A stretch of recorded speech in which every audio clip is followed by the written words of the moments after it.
Hey guys, Jeff here from Pure Tesla. Today we're going to do a video that looks at all the different scenarios that could go into your supercharging session. A lot of people say that a warm battery is best for a supercharger, and they're probably right. But what happens when you come in with a cold battery? We're going to do 6 different scenarios in this video looking at the ways in which your rate of charge is affected by a warm or cold battery. I usually keep my car, my Model 3, long range, all-wheel drive, in the garage overnight. So we're going to do 3 scenarios in the garage. 1 unplugged, no charge, no preconditioning, just hop in it, head to the supercharger. It's about 5 miles away. Second scenario, we're going to hop in the car after about a 20-minute climate preconditioning. So turn on climate about 20 minutes before I leave, head to the supercharger and see what that affects. Third video, we're going to do a 2-hour charging session. I have a NEMA 1450 installed in my house that I do the preponderant amount of my charging with. We're going to charge for 2 hours prior to departure, head on over to the supercharger and see what kind of rates we get there too. And then to flip it around a little bit, for those of you that store your car outside, we're going to leave my Model 3 outside overnight and do those 3 same tests, but outside. So an outdoors unplugged, an outdoors unplugged with conditioning for 20 minutes, and an outdoors plugged in charging session for 2 hours prior to departure. And hopefully we can kind of get an idea of which scenario has, obviously the best performance. I think I can guess which one that will be. And then how drastically your rate of charge is affected by having it outside and unplugged. And what you can hopefully expect when you arrive to a supercharger in one of those 6 different scenarios. So stay tuned. Great stuff coming ahead.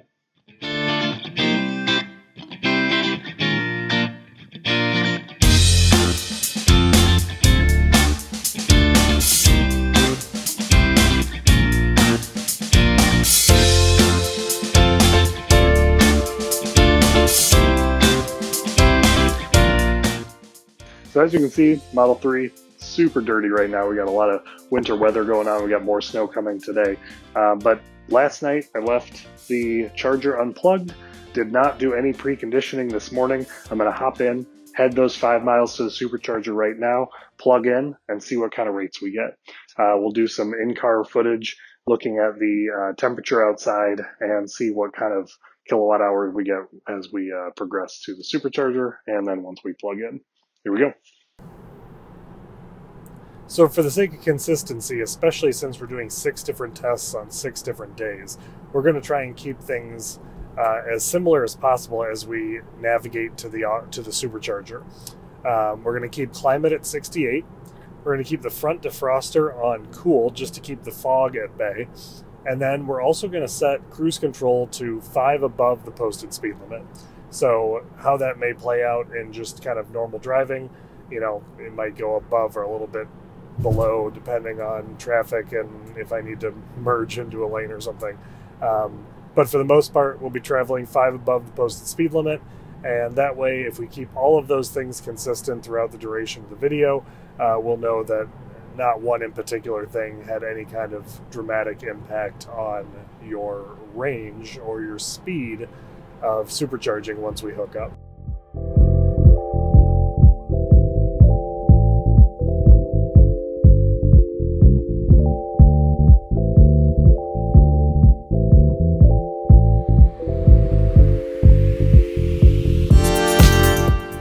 So it's freezing cold out here. Let's hook up real quick. Again, we're going to use 2-way today. Hopefully it's available the rest of the week so that we have a good comparison. So we just plugged in a second ago, and we're struggling to get some good speeds here. It is saying about 40 minutes until my time is complete to get me to that 80%. We're seeing speeds of about 16 to 17 kilowatts, which is about 67, 68 miles per hour. Gained about 1 kilowatt hour since we started about 3 or 4 minutes ago. It's 22 degrees outside. And this was the trial where we did not do anything. It was parked in the garage, but it was not plugged in. We did not use preconditioning and headed straight to the supercharger. So we'll see how this pans out over the course of the week as we go through each of our trials. Each supercharging session will last 20 minutes. We'll do this at the beginning of the session, and then we'll record a little snippet at the end of the session, and then I'll pull the TeslaFly data in order to be able to see what our efficiency was and all that kind of stuff. So see you in 20 minutes. Okay, we're 20 minutes into our supercharging session. You can see that we're at 18 kilowatts, getting about 72, 73 miles per hour of charge. And we've added 6 kilowatt hours since we began 20 minutes ago. It's in 7 now. So we're at 72%, started at 64%. Car is still struggling to get warmed up and supercharge at a rate that is anywhere close to good for a supercharger. So, first test in the garage, no preconditioning, no charging beforehand, gets you 18 kilowatts or 73 or 74 miles per hour of additional charge. Guess we'll see what tomorrow brings. Stay tuned.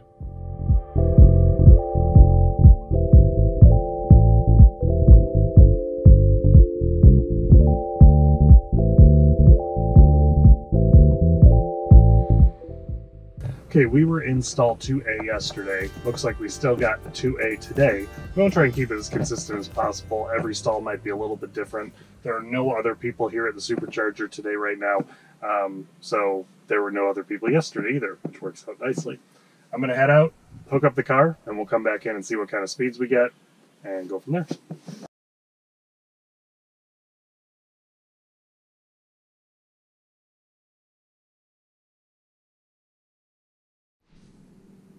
Okay, so we just hit our 20-minute mark on our second day, the day of in-garage, charger connected, charging for 2 hours on my 1450 before heading to the supercharger.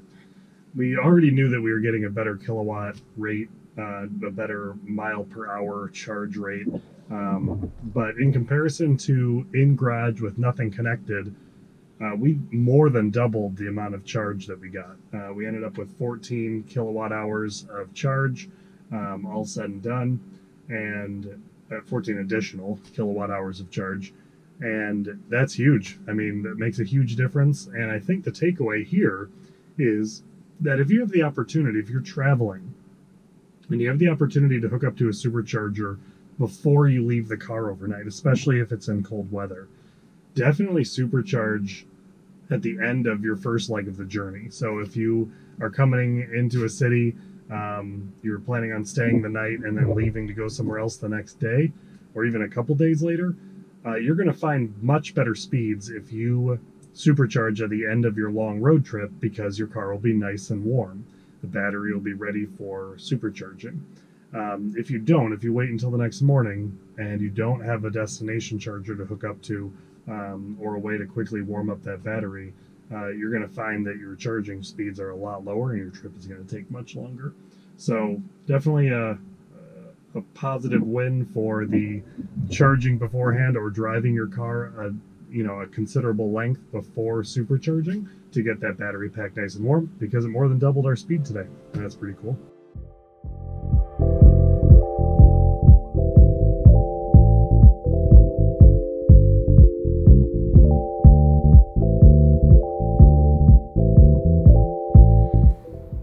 So it's another cold morning, colder than the previous two actually, and today was the first day of our outdoor tests. And I had charged the car when I first got home from work last night at about 5:30, just for an hour or two, just to get my range up there a little bit. I don't like messing around with my range in cold weather, just in case. So I got it up to 54% just from charging at home. I went to charge from about 5:30 to 6:30 or 7 o'clock-ish, and then parked the car outside and turned everything off. Turned off my TeslaFly schedule for preconditioning in the morning. Everything was off. Came out actually from my bathroom while I was getting ready this morning. Fired up the app. Took about 5-ish plus minutes to connect to the car. Kept failing.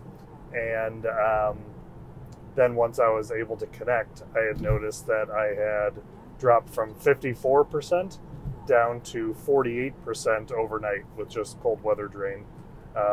Had the battery snowflake. That's the first time I've seen that. Clearly parking outside in these types of temperatures is really what evokes that. But hopped in the car, and yeah, it was cold. It was, I mean, because I didn't turn on the preconditioning at all, and it was cold in here. But man, one of the awesome things about an electric car is that, unlike my ICE car, my old Audi, that would essentially finally be warm by the time I got to work, I was warm by the time I got to the end of my block. It's amazing how quickly these things fire up and get you at least nice and warm inside. Not the same to be said about the battery, but at least you can get pretty warm inside the car pretty quick. And those of you who park outside know that, I'm sure.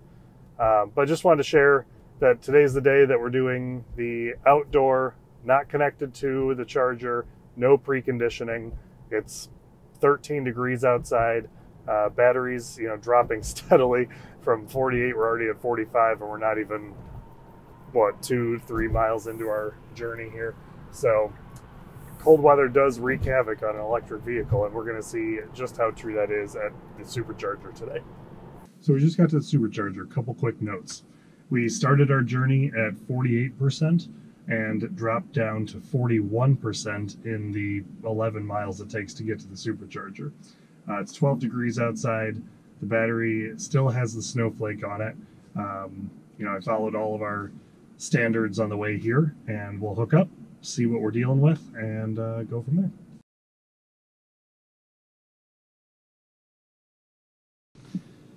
Okay, well, 22 minutes later from getting to the Supercharger, I was actually able to start supercharging. I got a couple messages about the charge port may be frozen because the charge latch was unable to latch into the Supercharger. It indeed was frozen. It was trying, you could hear it articulating and not actually engaging. I kept giving the orange Tesla logo, which means issue. So, I tried a lot of embarrassing things, jamming a house key into the thing, not like rough or anything to break it, but just to try and maybe get some of the ice out of there. I also, this is the most embarrassing one, tried like breathing hot air into there, thinking that maybe just enough would be able to loosen it. That didn't work. And then the final embarrassment was walking across the street to the gas station to buy a hot cup of water. So, hot water trick ended up working. Charging started working. We are supercharging at 17 kilowatts, 65-ish miles per hour. We've added 2 kilowatt hours since we started charging about a minute and a half, 2 minutes ago. Shocked. Even with the snowflake icon, it is essentially performing at the same rate as it did on our day one test, where we had nothing plugged in, but we were in the garage. Arguably a lot warmer, but maybe that doesn't have as big of an impact when you still have to drive, the 11 or so miles to the Supercharger. The snowflake icon was not present at the time when we were with the garage component of it, so that is a different component there. Actually, quite honestly, it just turned off right now at the minute 3 mark of our supercharging. So a lot of interesting stuff going on. I know what people are talking about now. I guess I've just been slightly oblivious to the fact that, parking your car in the garage means you don't have frozen charge ports, and you have pretty solid charge speeds. You don't have superchargers that get stuck in your car. I've had a lot of interesting and really, quite honestly, good experiences through this. And I'm glad to have had some of the experiences that people are talking about, because I can relate to them a lot better now. But we'll still do our 20-minute test. We'll get back together once we've completed it and see how much range is added, kilowatt hours are added, and what our rate of charge is at that time. Okay guys, so we hit our 20-minute mark of supercharging, and I'm kind of torn on how to report this one because I've been here for 40 minutes. The first 20 minutes I spent figuring out how to charge the car because the charge port was frozen. It wouldn't connect to the charge port, or it wouldn't connect to the supercharger. Had to go buy a hot cup of water to be able to pour it into the charge port to get it to unfreeze. And, 20 minutes in is when I was actually able to start charging. So, take that for what it's worth. I essentially got 0 if we were going on a true 20-minute test.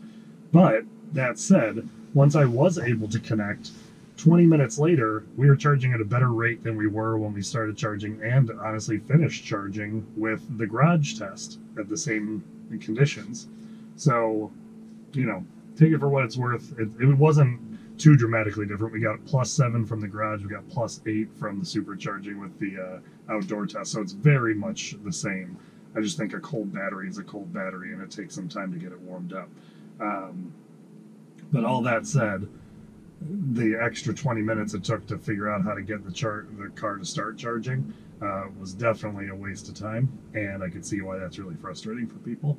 So the next couple tests are charging outside and also preconditioning using climate outside, and we'll see how those stack up against the garage comparison. But those will be tests for the next couple days, and we'll see you tomorrow.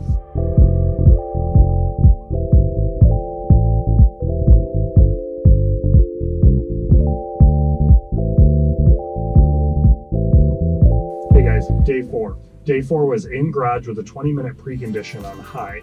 We're having some pretty cold temperatures in Chicago right now, so selfishly I'm glad I kept the car in the garage last night. I also think that'll be helpful in our comparative testing because it's less likely that the battery would be dramatically affected by the way in which the cold would have affected it compared to the other days that we kept it outside, all that kind of stuff. That said, we came up with the supercharger, plugged in, and from the beginning we got 32 kilowatts at 132 miles per hour of added range. We'll give it the 20-minute test and see where we are at the end of that time. So we just hit our 20-minute mark, and pretty much immediately after I stopped recording the last segment, the rate dropped pretty significantly. It's been charging at about 21 to 23 kilowatts for probably about 16 of our 20 minutes compared to the 32 that it immediately started at. It dropped down pretty fast. So we've been getting about 84 to 86 miles per hour of additional range, and ultimately ended up with an additional amount of 9 kilowatt hours of charge. Better than our outdoor test, but very similar in comparison. So I'll be interested to see how this stacks up to conditioning outside, and then, overall how each comparative one stacks up against each other. So 9 additional kilowatt hours added at a rate that was sustained around, I would say, an average of 26 kilowatts on the day 4 test with it in the garage and conditioned for 20 minutes. So stay tuned for tomorrow. One more quick thing. I noticed that when I went to leave, the battery was not fully conditioned yet. So even after the 20-minute supercharge and the condition at home, in the garage, it did not fully condition the battery to accept chargeback for the regenerative braking. Also, if you're wondering what my little alert status was, of course, it was the tire pressure low. Anytime it gets cold, it always gets a little wonky. Okay, see you tomorrow.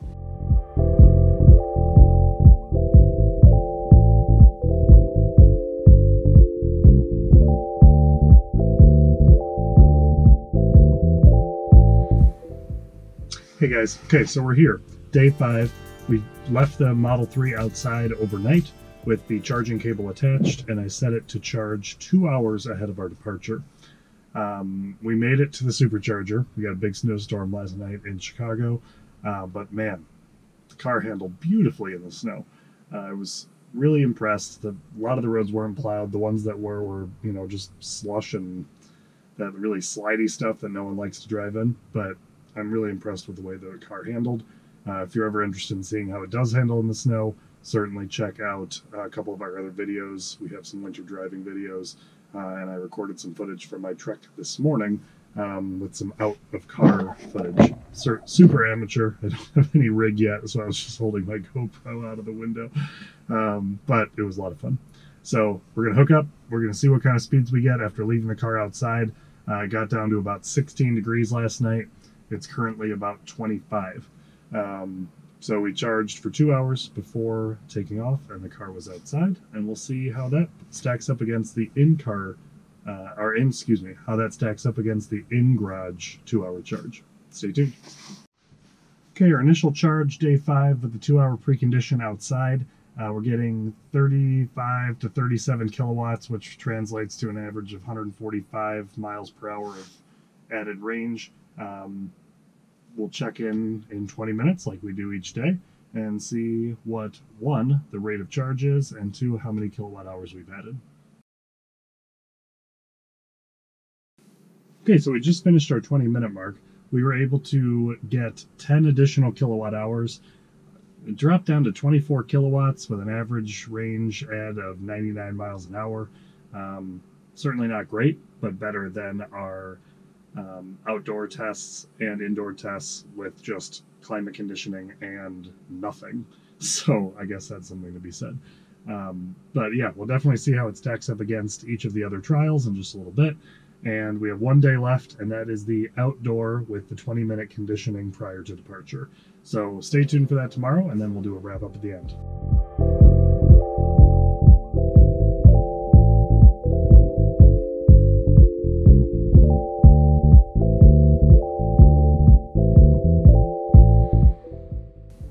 Hey, good morning, everyone. Today's day 6, the last day of our supercharging trials. And we just plugged in. We're getting about 30 to 33 kilowatts, ranging from an average of 124 to 130 miles per hour of additional charge.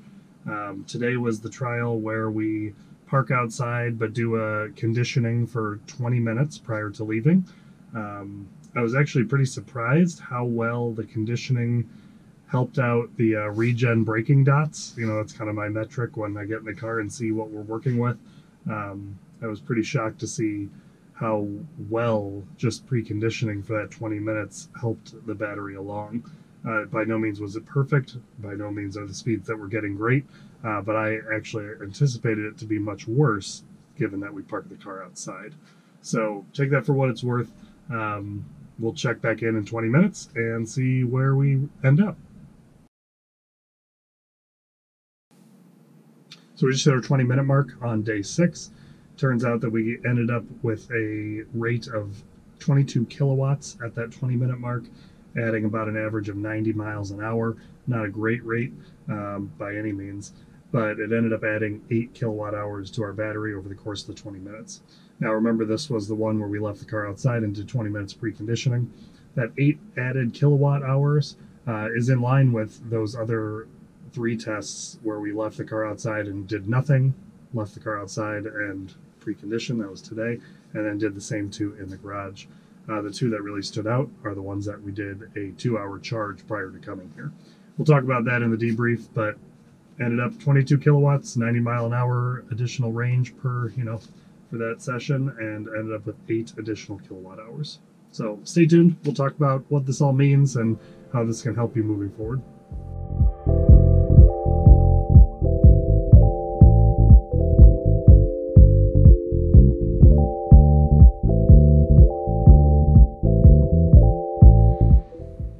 So now that our trials are complete, what are our takeaways from this experiment? I think it goes without saying, and I'm not shocked to see this, that plugging in your car and doing a charge for about 2 hours prior to going to a supercharger is your best bet. And if you have the ability to do that, that's great. But I think what we're hoping to simulate by doing that is a nice drive prior to supercharging instead of just starting to charge on a cold battery. So I guess the idea there is that if you have the ability to supercharge at the end of your trip as opposed to maybe the beginning of your next trip, if you're going away for a weekend or whatever it may be, that's your best option to get the fastest rate of charge. It was in-garage charging to then outside charging, all right? And that's a pretty big difference because it was much colder outside than it was in my garage. What I was shocked to see is how somewhat similar the preconditioning versus no conditioning were, even in and out of garage. We were within a couple of kilowatt hours between each of them. The really disparity was between the charging in and outside versus anything else. That's where you really saw the biggest jump in the numbers. Um, all that to say that supercharging in the cold is just not fun in general. The speeds were pretty terrible all across the board. None of that would be what I consider good. And, in the warmer months, even in November when it was at least in the 40s and the 50s, we were seeing much better rates of charge, even on a cold battery, well, cold, so to speak. So all that to say is just you're going to need to make sure you set aside some extra time, and your biggest bang for your buck will be to be able to supercharge after either a couple hours of being plugged in, or the right after you've driven for a good amount of time. I'm saying 30 miles or more. Um, if you hook up then you should get a nice rate of charge as well. So all that to say, I hope you enjoyed kind of seeing the difference between charging inside or supercharging after your car has been left outside, after it's been in the garage, with rate of with charging prior to the supercharging, without, with preconditioning, all those different scenarios. On this next screen, we will put kind of like the final scoreboard to see what worked the best, and another rundown of all the different settings that we had in place throughout each of these trials. If you have, suggestions, or if you have ideas on things that you want to see with regards to supercharging or just Tesla in general, certainly leave it in the comments below. Super excited to be able to make any videos you guys are interested in seeing, and hope you've enjoyed this random scenario. I know I have. I've learned a lot about my car by doing this.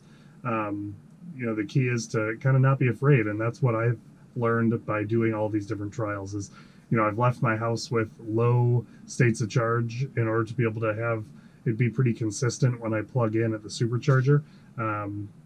And that's led me to realize that I can push this car a little bit further than I thought I could. And that was a big plus for me.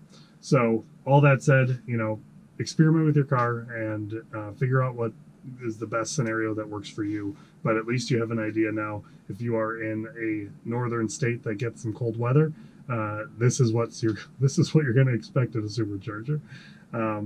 Thanks again. Leave all your comments below, and don't forget to like, share, and subscribe. Thanks so much, guys. Have a great day.